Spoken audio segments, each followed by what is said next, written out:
Maayong utusubog sa mga maabtan nga among pagsibya Biyernes karon pitsa 22 sa Nobyembre tuig 2013. Kini si Jai Sandoval maghatod kaninyo og mga nag-unang balita. Kini ang Sunstar Pilipinas.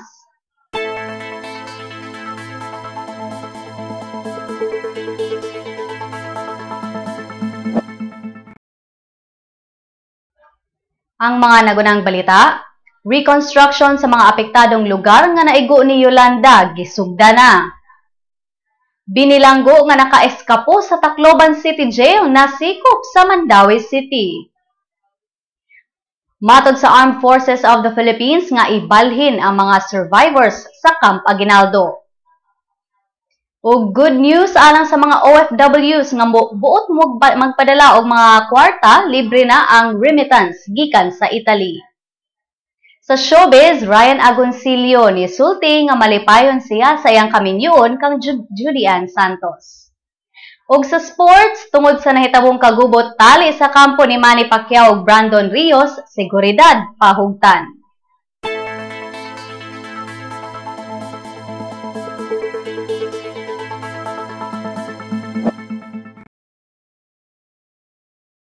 Mosunod ang mga headlines sa Sunstar newspapers karong adlaw.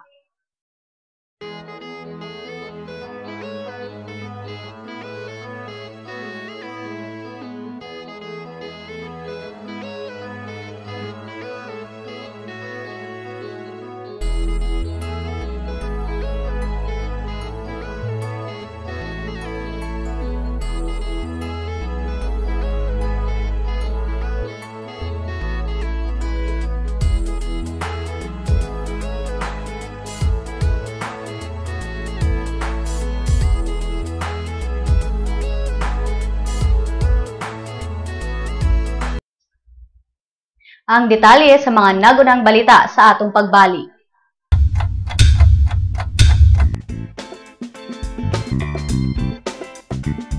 The latest in opinion, classified ads, real estate, feature, entertainment, business, and sports. You can still be updated with current events even when you're on the go. Grab your online copy of the #1 newspaper. Visit epaper.sunstar.com.ph.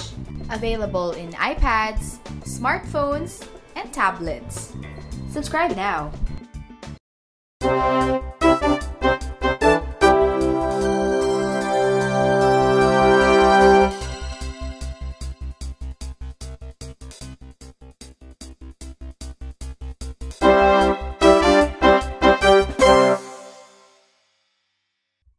Ana-ana sa recovery o reconstruction stage ang mga dapit nga nangagusbat ni Yolanda human sa duha ka semana nga miigo ang maong super typhoon.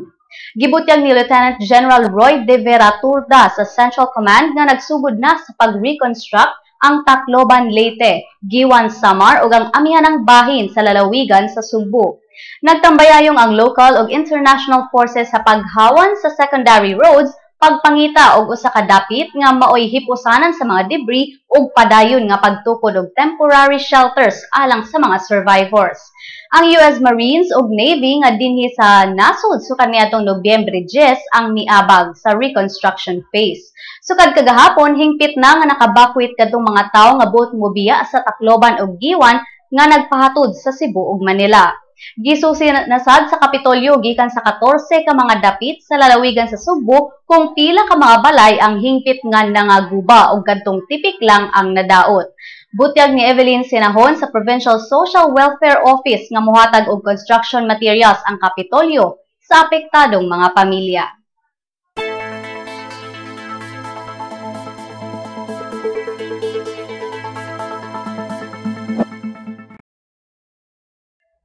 Nasikop og balik ang nakaeskapo nga binilanggo sa Tacloban City Jail sa usa ka boarding house sa Barangay Tipolo, Dakbayan sa Mandaue.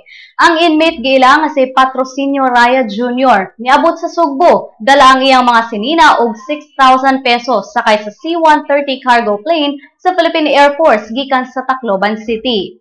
Mianhi si Raya aron sa pagpangita sa iyang mga higala nga nailhan lang niya sa mga ngalan nga Malcolm Tonyakaw, Sigfred Dignos ug Brix Flores nga nagpuyo sa syudad sa Mandaue.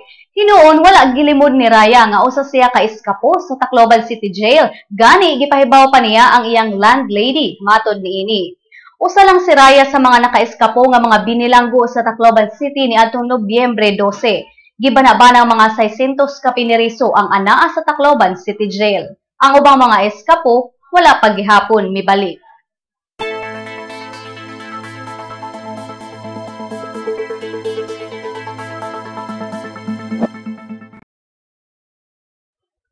Nagkanayon ang Armed Forces of the Philippines nga ibalhin ang mga survivors gikan sa Villamor Air Base sa Pasay City ngadto sa Camp Aguinaldo sa Quezon City. Nisulti si AFP Public Affairs Chief Lieutenant Colonel Ramon Zagala nga kinahanglan nilang ibalhin ang mga survivors aron pag-accommodate sa moabot nga mga shipment sa relief goods gikan sa mga lain-laing nasod. Sa report sa DSWD, adunay 9,165 ka mga individual nga niabot sa Manila sakay sa C-130 Hercules flight sa Philippine Air Force gikan sa Tacloban City kagahapon. Gibalhin na gahapon ang processing center sa sulod sa compound sa Joint Task Force National Capital Region. Ang plano mao nga kung moabot ang mga survivors sa Villamor Air Base, ibalhin dayon sila sa Camp Aguinaldo aron didto na ipahigayon ang identification, verification ug debriefing. Samtang aduna na sabtay latest gikan sa Camp Aguinaldo, atong paminawon si JC Kahinhinan. Magihan pa lamang nadagdagan ang tala ng mga biktima ng bagyong Yolanda sa nakalipas 2 araw. Ayon sa pinakabagong tala na inilabas ng National Disaster Risk Reduction and Management Council, 4 na pamang mga taga-Palawan ang napadagdag sa opisyal na lista ng NDRRT na umabot pa lamang sa 4,015 katao samantalang nananatili sa 1,602 ang nawawala.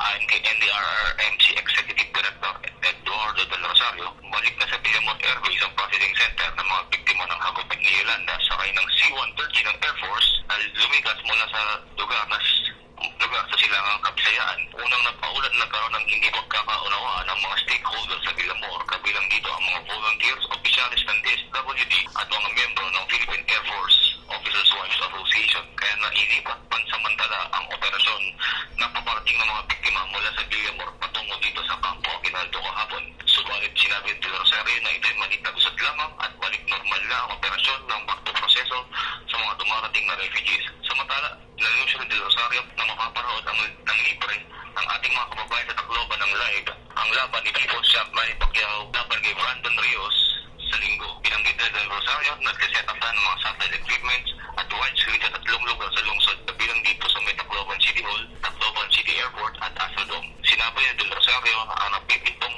pagbabalik ng pambansang kamao ay maaaring maging inspirasyon sa pagbangon ng ating mga kababayang nasalanta ni Yolanda. At yan ang pinakasariwang balita mula dito sa tanggapan ng NDRRMC sa Campo Aguinaldo, lungsod ng Quezon. Nag-uulat para sa Sunstar Pilipinas, JC Kahinhinan.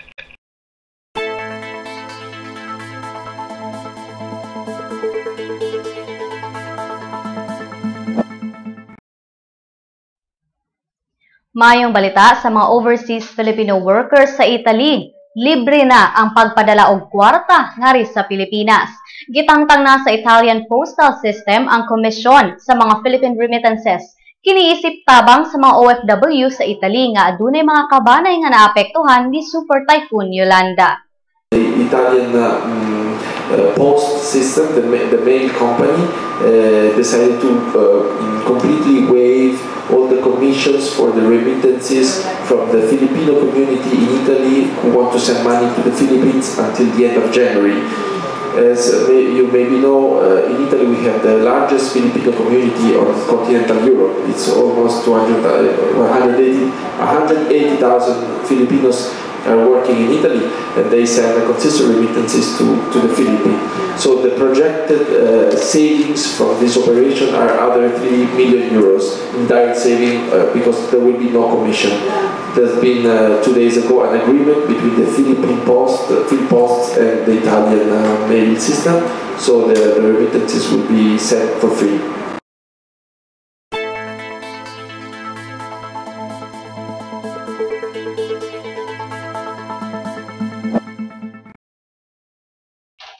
Musunod ang kapalaran gikan sa Sunstar Super Balita.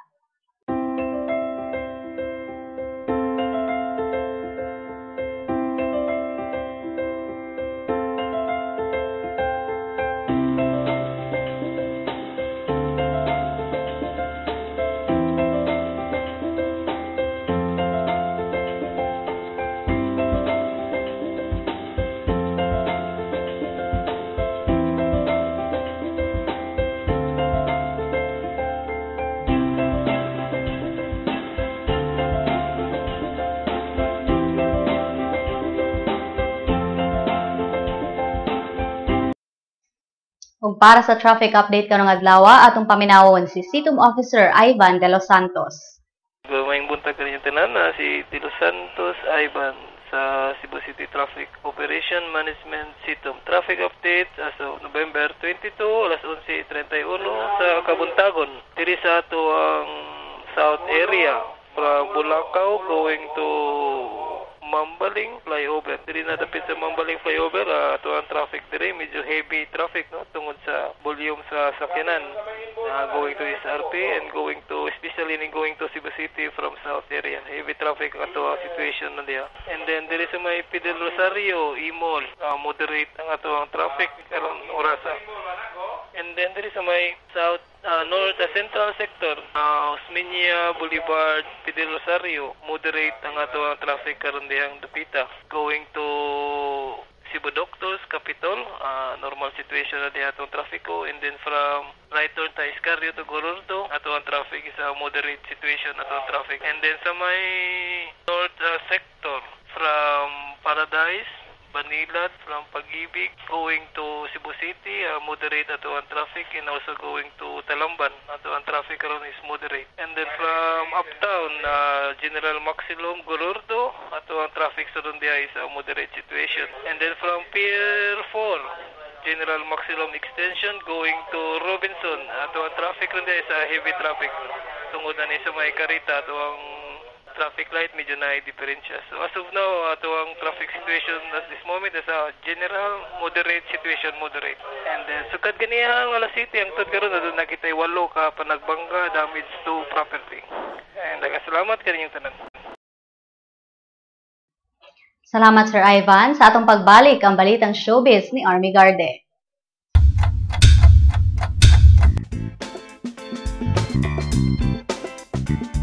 The latest in opinion, classified ads, real estate, feature, entertainment, business, and sports. You can still be updated with current events even when you're on the go. Grab your online copy of the #1 newspaper. Visit epaper.sunstar.com.ph. Available in iPads, smartphones, and tablets. Subscribe now.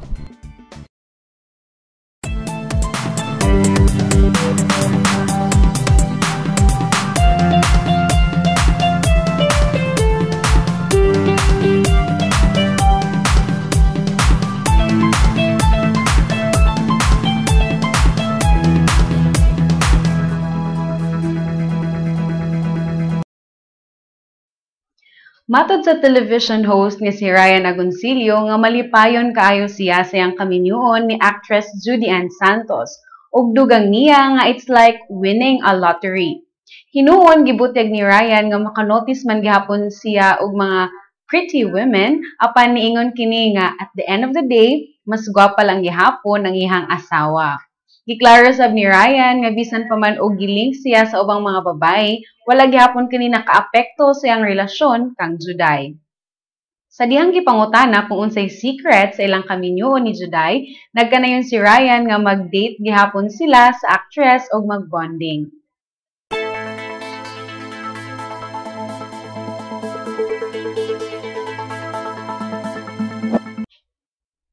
Mapasalamaton si Asia songbird Regine Velasquez sa mga nag-ampo alang sa inanay nga pag-ayos siyang amahan nga si Mang Jerry. Matod sa singer nga nakagawas na ang iyang amahan ug naa na kini sa iyang sister nga si Kakay. Na-hospital ang papa ni Regine sulod sa 3 ka buwan. Butyag sa singer nga bisan pa man nasakit ang iyang amahan, mao kani ang nakapakumpleto sa ilahang pamilya.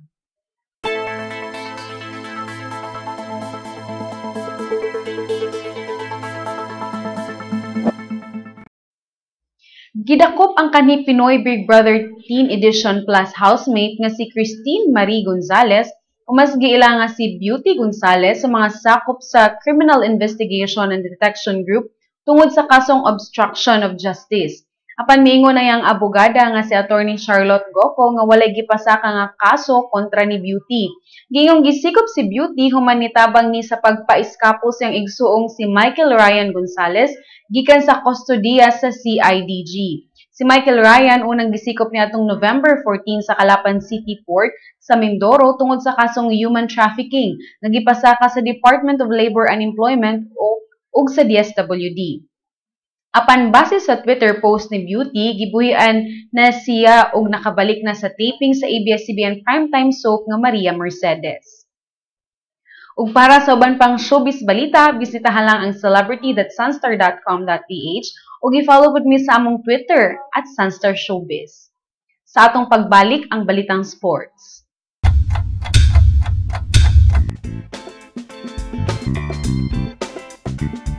The latest in opinion, classified ads, real estate, feature, entertainment, business, and sports. You can still be updated with current events even when you're on the go. Grab your online copy of the #1 newspaper. Visit epaper.sunstar.com.ph. Available in iPads, smartphones, and tablets. Subscribe now. Mga kabisdak! Anian na ang atong magazine! Bisdak! Kabisdak ato ani gikan sa mga tanhang tod norte. Isan asa, mapadpad, bisayang dako, makalupad. Mahigugmaon, matinahuron, matinabangon, mapasigar buhok. Bisayang dako, ehemplo sa maayong lumulupyo. Anian na bay? Bisdak! Ato ni bay? Bisdak! Original ni bay? Bisdak! Bisdak Magazine ni bay. Ang Bisdak Magazine mapalit sa Newsboys ug sa inyong suking tindahan.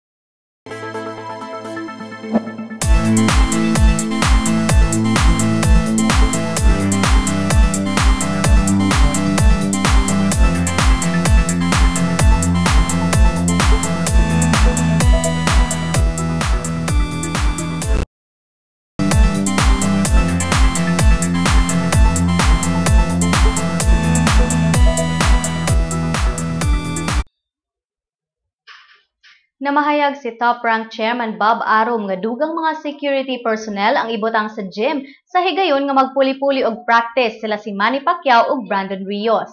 Kahinumdumang mitumaw ang kaguliyang tali sa duha ka kampo sa dihang nagkatinubagay ang trainer ni Pacquiao nga si Freddie Roach ug head coach ni Rios nga si Robert Garcia. Sa dihang mireklamo si Roach nga nilapas na ngadto sa ilang oras ang Rios team sa paggamit sa gym. Si Alex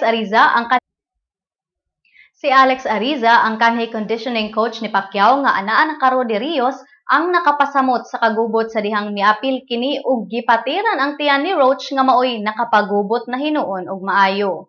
Aron di na gyud moulbo pa ang kainit, gidid-a na si Ariza nga moapil-apil sa bisan unsang kalihukan sa dili pa ang away, ilabi na ang pag-check sa gloves.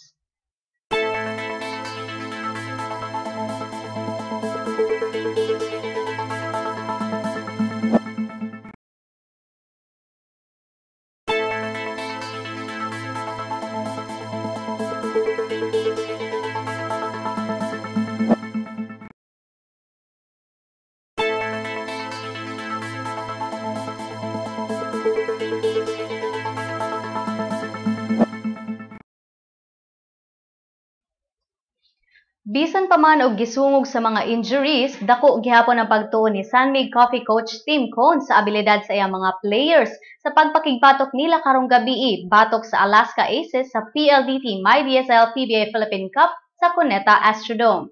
Alang ni Cone, dili kini maoy rason aron sila di mo pakita og saktong labok batok sa Aces karong alas 8 sa gabii. Na-injured ang mga players sa San Mig nga sila si Justin Melton, Joe Devans o Peter June Simon.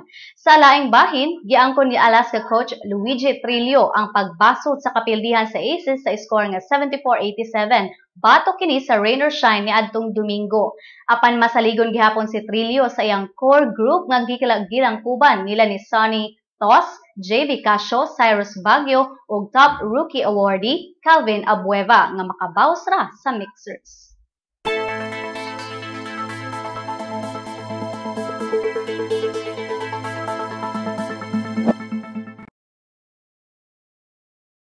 Mga Lotto bettors, wala pa'y swerteng mananaog sa Super Lotto 649 nga may premyo nga kapin sa 59 milyones ka pesos ug sa Lotto 642 nga may premyo nga kapin sa 14 milyones ka pesos. Bulahon unya ang Mega Lotto 645. Ang balor sa dolyar gikan sa Bangko Sentral ng Pilipinas, $1.43 pesos. Ugalan sa kahimtang sa panahon dinhi sa Central Visayas atong paminawon si Oscar Tabada gikan diha sa Pag-asa Mactan.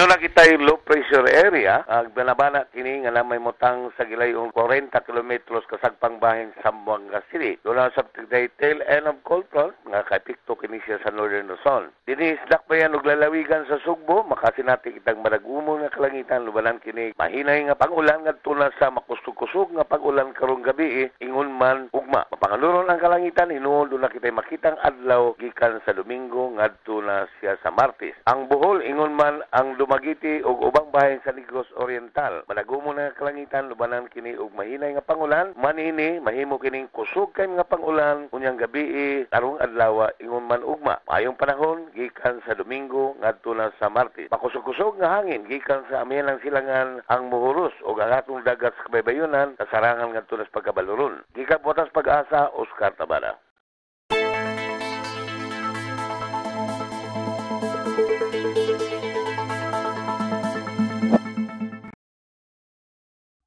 Salamat Sir Oscar. Mga higala, aduna na lang tayo 33 days to go before Christmas. Kung para sa uban pa mga balita, bisitaha lang ang www.sunstar.com.ph. I-follow pod ang mga updates sa among Twitter at Sunstar Online o ang among Facebook page, Sunstar Philippine News. Dinhi natapos ang atong mga balita karong adlaw, Biyernes. Kauban si Army Garde. Daghang salamat mga higala. Kini si Jason Doval ug kini ang Sunstar Pilipinas.